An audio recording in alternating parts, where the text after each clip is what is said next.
That is so awesome. So I actually want to get into the whole AI and content piece of this. That I want to tap into your expertise, if you will, about the best ways to leverage AI. I know you even wrote a book not that long ago, maybe just a few months ago, about ways to leverage AI with content. So, can you just kind of give us some hard tactical things that we can do as far as leveraging AI and content? Yes. And I'm so glad you asked because this is something I'm so excited about. So I'll take you through the journey of it a little bit because there's story here along with the tactical advice. So when I came in Consonant Scale, one of the first things I did was I looked at all the amazing things the team was doing. And I said, we got to take this external. We aren't talking about it. We haven't built anything. And honestly, it wasn't because they couldn't. They're all geniuses. They just didn't have the time. So that's why I'm there. So one of the first things I did was I built a model and we called it AIO. And what it stands for is optimizing AI content. And this is something I'll tell you, Doug, I don't see any AI company out there talking about the same message that we have.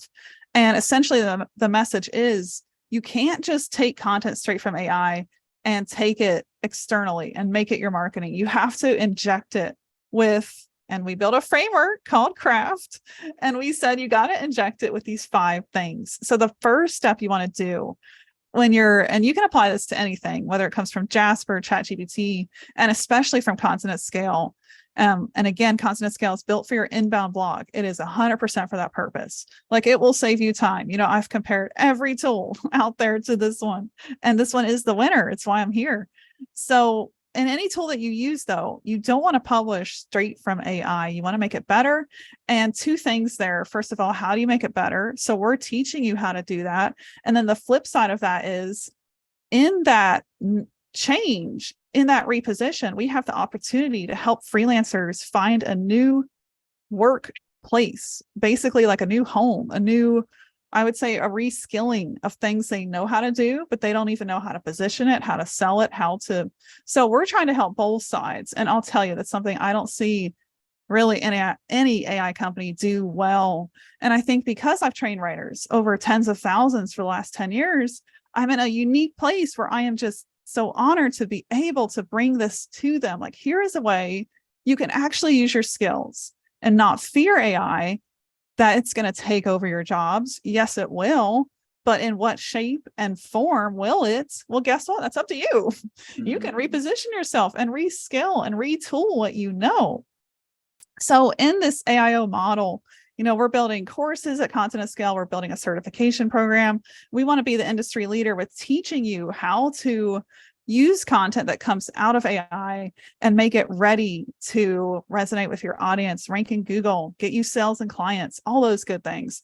So going back to how do you actually do that? You know, it comes down to those 5 steps in that framework we call Craft. So the first step is a classic step that you have to do, even if it's human or AI, and that is cut the fluff. You have to ruthlessly edit. You know, something that AI is notorious for is repetition. So it'll write the same thing, you know, and say it with 20 extra words that you really don't need at all. And I think back to what Ernest Hemingway, the best author, used to say: the first draft of anything is crap, except, you know, he said the other swear word. Yeah. You know, it's true. And it's the same thing with AI. And then the next step is you want to review and optimize it so the keywords aren't in there at a stuffed level. Like, you still want to make the keywords sound and read natural, and that takes human finessing. And then the third part of the framework is to add images and visuals, because that tells 1,000 words, sometimes 10,000 words. So we will, you know, hire and engage our graphic designer to design original graphs and images. That's something AI is approaching. I think one day we'll be there, but it's not there yet. You still need a human eye to say, okay, here's a model, we can build it. You know, the first version of my model, I just picked up my kid's crayon, drew it out on paper, gave it to the designer. Could I have done that with AI? It might have impeded my process. So you still need a human in that process. And then the other part is to fact check. That's your F in the craft. And that is so vital because, as we were talking earlier, you know, GPT-4 just spins words together that are not necessarily true. So you want to take that to Google and verify and do your research. And then the last part is to trust build. This is my favorite one, with story, your own personal style, maybe even your clients' stories, their featuring them, their story, what they're saying. So those are big things whenever you're taking content from AI and getting it ready to publish. You really want to go through those 5 steps. And we have a full tutorial on that on YouTube, completely free. So, I know a lot of people are selling ChatGPT courses. I don't blame them fully. I have a friend that's making some bank, but just shout out to our team. They put it out there completely for free. So YouTube, content at scale. Okay. I was going to say, let me get that link. But regardless, I'll get linked directly to the video and I'll paste it in the show notes or in the description of the video. So yeah, that's awesome. So many questions are coming to mind.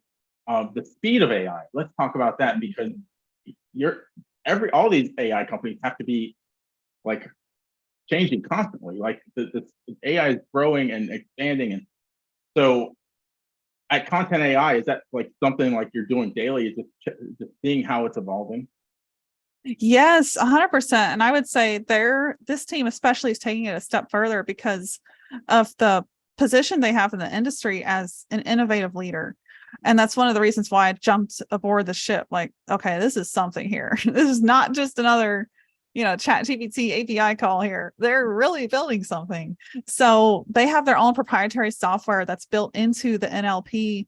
And part of the software stack is this tool goes and it crawls the top of Google and it does something called semantic analysis. So it looks at what's ranking and it parses that data and it rewrites it into the content for you. And I can tell you, Doug, like I have trained writers and I have to retrain them sometimes, like how to look at Google and do that. That's an art. That's a fine art. Yeah. And it costs me money and time. And now this tool does it for you. And because it's looking at the content then and there, it'll never pull outdated stuff. So I think that really puts us ahead of all the other AI writers, the fact that they actually built that, and it took the founder, like this is 100% bootstrap. So it was him, his development team, 6 developers building this thing for months, breaking it, losing before they actually built something that works so well. So shout out to going it that way versus let's just hop on a trend, go get some VC funding and see how long we can last. Yeah. And then when I asked them, what are you doing for factual inaccuracy? There was no good answer. So, you can really see the difference in how someone starts. Going to your podcast here, the Entrepreneur Journey, I think that plays into how this tool was actually created to be so innovative, is the journey of the actual founder and the people involved. Mhm. But what they're working on right now, there's an inside joke where we say it's on the horizon because we're not allowed to attach dates in development. That's hard. But there's things rolling out, I could tell you this week, actually, that are going to impact how the user interface experience goes. It's going to be tremendously better. The quality of the actual writing that happens in the tool, which is like, I think that's our number one. We got to keep quality at top tier.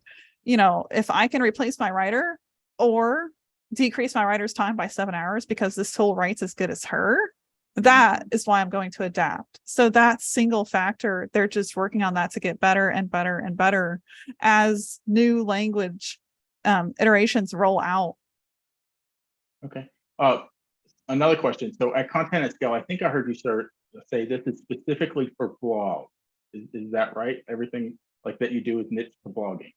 I would say even more specifically SEO. Okay. So SEO content. Yes. Okay. And just go back to the factual inaccuracies of AI at this point, and why you need humans. Nobody's going to write a medical journal using Oh boy. using AI at this point. That's why the humans still need to be involved. My next question is, I've just been recently invited, I'm sure you're aware of Bard, right? Google's Bard. I've used both ChatGPT and Bard. I still think ChatGPT is better. And just my comments about Bard is, I thought it was interesting that it was able to pull up a Google search result, but it doesn't really do the in-depth internet search like I thought it would.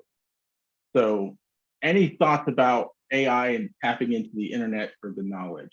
Do you have like any inside knowledge of where that's going? Oh boy, I wish I could say I did.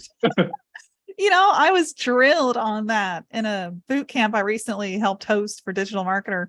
I mean, these people must have thought I worked for Google. Like, I truly don't know, folks. But I will tell you, there is a playground you can use right now to test and see the predicted evolution of Google. I don't know if it'll actually happen. I think Google does lack a lot of innovation around AI in general. We know they rushed Bard to compete with OpenAI. We know it was a train wreck. The amount of stock they lost when it ran an incorrect answer, like on day one, to a very well-known question. So, I think they're just late to the game with innovation in general, but they're very, very good at search. Like they've always been good at that, So here's an analogy. Google is the Bing to OpenAI as Bing was to Google. I really feel like that's the case.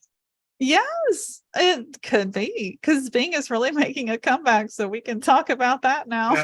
Because they tapped into OpenAI, right? Microsoft, yes. Yes. So what I really want to get to, and what I'm sure my audience wants to get to, is the benefits of using AI. Like, not just like writing good, like we're talking about revenue and customers and traffic and all that sort of stuff. So can you speak to that a little bit about how using AI can help you with your margins, with your generating clients, all that sort of stuff? Yes. So I'm really excited about this. I'll tell you, I'm doing something on a weekly basis called an AIO adaption. And what I do is I lead calls for teams. Usually it's agencies, marketers, it's their head of content, and it's the agency founder, company founder. And I teach them how to adapt to AI with our approach, which is AIO. So basically what I'm helping them do is remove that bottleneck of human only content creation, which, it's a bottleneck. There's no other way to say it, because creating content, especially inbound content, can take hours and hours of time, not to mention, like, where did the writer go? Are we going to get this published on time? All the issues that are embedded in that timeline of human content creation. So we can now remove that roadblock completely and put AI as our baseline draft writer.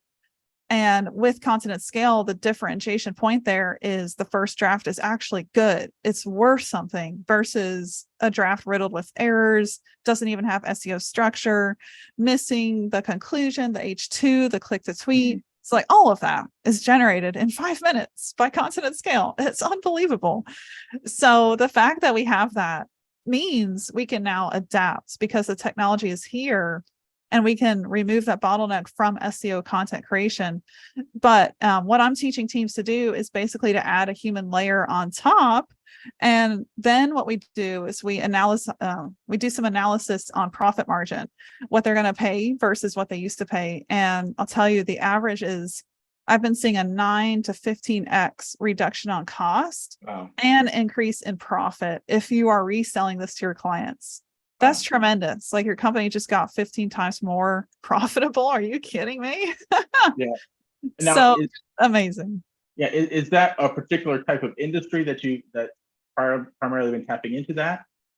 Yeah, good question. So it's actually been marketing agencies in almost every niche. And we're talking like some pretty tough niches, like technical, legal, financial, because if you add that human layer, you're bulletproof, meaning you have AI reducing 7+ hours. You have a 5,000 word guide in 5 minutes. And then you're paying a human, a knowledgeable human, an hour of their time to follow our craft framework and make it better. Meaning, if you follow the steps, if you fact check, if you add your personal style and tone, like, you can't go wrong. It's going to come out good. And so I think it's only a matter of time till, number one, our technology blows up even more. Yeah. And number two, people see this opportunity instead of fear it. Because there is a lot of that right now. Like, oh, well, if I sell this, my client won't like it. If I tell them I'm doing content with AI, they won't trust me. And actually, that might all be in your head. Yeah. They might trust you more.